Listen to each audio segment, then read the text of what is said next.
Ever wanted to bring a salvage car back to life without spending a fortune? Let's make it happen. Follow these steps to get started. Step 1. Choose the right salvage car. Not all salvage cars are worth restoring, so choosing wisely is key.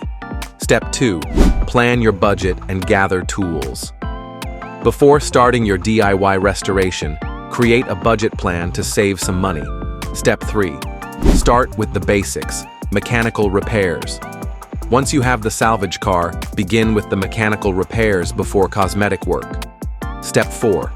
Restore the exterior and refresh the interior. Do this as the exterior condition affects resale value and appearance, so as the interior one. Step 5. Final inspections and registration.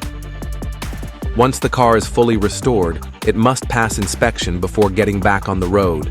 And that's it. You're now ready to transform your own salvage car. For more exclusive tips, follow us on social media or visit our website today.